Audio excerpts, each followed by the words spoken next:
to For the First Time in Forever, the show that aims to fill the gaps in all of our watch lists. Last week I spoke about Clint Eastwood's powerful boxing drama Million Dollar Baby, and if you haven't seen that, you can check it out by clicking the link in the description below. But this week we're off on a trip to the imagination of Tim Burton, so strap some scissors to your hands, put on some latex, and cover yourself in pale white makeup.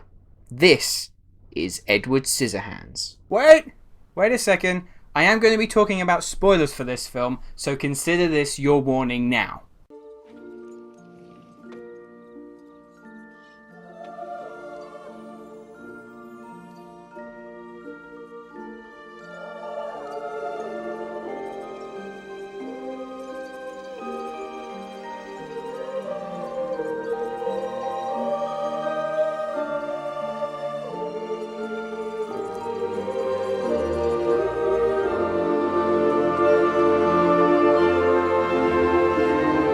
Now, there's no denying that Tim Burton is one of the most eccentric filmmakers out there. He's made some films that I love, and some films that I just couldn't get on board with.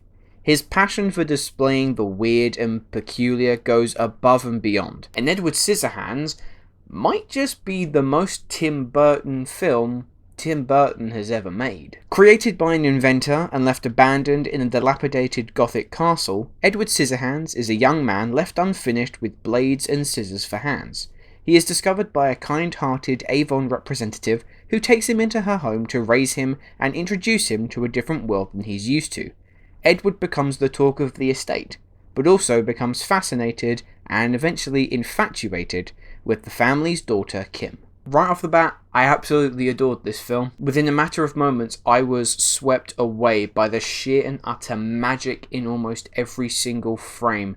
The production design, the costume design, everything about this movie is so meticulously detailed, but that doesn't overshadow the fact that at its center, it has a gorgeously huge heart. Now, from a visual perspective, it's probably the best directed film I've seen from Tim Burton. The gothic ambience that fills the opening of the film directly contrasting with the almost unbearably bubbly nature of the downtown suburbia. Burton is known for more than dabbling in gothic sensibilities, but here he is directly tapping into the whole notion of discovering the true monster within. Now, if you were to judge Edward from purely a superficial stance, he's terrifying. His sheep white pale skin makes him look like he hasn't seen a day of sun. He's garbed in black leather that would make any S&M business blush, and he has blades for hands.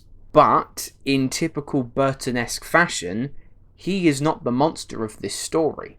Instead, Burton and his screenwriter Caroline Thompson chooses to comment on the hideous nature of domestic life and the ingrained sense of fear when they come across anything that remotely strays from the semblance of normality. Now, for the most part, that comes across in the depiction of the housewives of the estate. The constant gossiping, the bright, almost sickly palette colours they decorate themselves and their houses in, and their almost incessant urge to outdo one another and absorb whatever they can to fuel their own selfish desires. They're vultures. And when Edward shows up, they immediately strike upon him looking for any which way that they can serve themselves. It starts out seemingly harmless, having Edward trim bushes and cut hair, but fear quickly sets in, transforming the estate into a mob, wanting Edward removed so their lives can return to normal. Think of it like a modern retelling of a Frankenstein story, except Burton's giving it much more of a fantasy angle. But as gothic, dark and gloomy as the visual presentation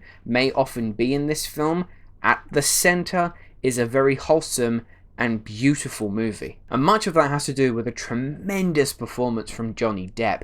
Depp, at that point in his career, wasn't really known for many of those eccentric performances that we now know of him today. But whether you're familiar with the surplus of characters that Johnny Depp has provided with us over a number of years, Edward Scissorhands has always felt like his most iconic. Not just for how he looks, but the emotional naivety and timidness makes for a very compelling and earnest protagonist. But it's also the fact that deep down, he just wants to be considered normal. He doesn't want to be thought of as a freak. And that yearning comes to a head when he begins to form a crush on Winona Ryder as Kim. Despite perhaps the romance needing a little bit longer to feel fully fleshed out, it is probably one of the sweetest components in the film. The ice sculpture sequence is one of the most magical moments in the movie that is also bolstered by an almost angelic score by Danny Elfman. It's also a very funny film. Edward Scissorhands has a lot of genuine laugh out loud moments, and that runs in tandem with Tim Burton's trademark style of humour, the dry and witty approach.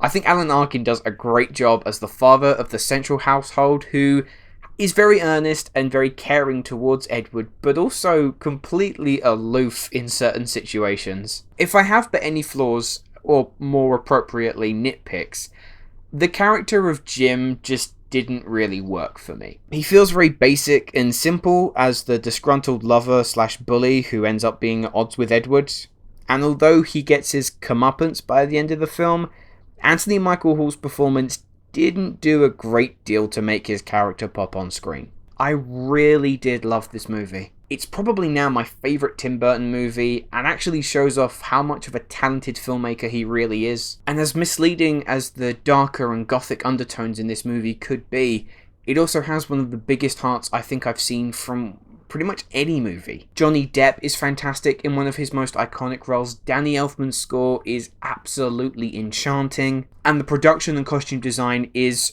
honestly some of the best I've ever seen. This is quintessential Tim Burton, and when Tim Burton nails it, he really nails it. So, after watching Edward Scissorhands for the first time in forever, I can safely say it is God tier.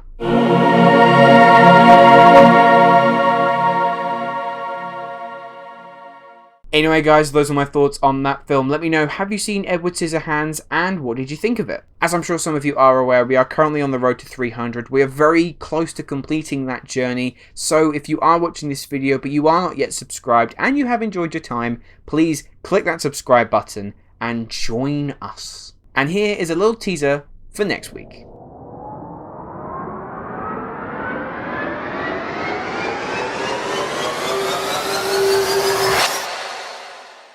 Thanks for watching. If you have enjoyed this video and you'd like to see more, please make sure that you click that like button and subscribe to the channel if you haven't already. All the links to my social media accounts, my Facebook, Twitter, Instagram and my letterbox are all in the description below. And if you haven't liked the video, what are you still doing here?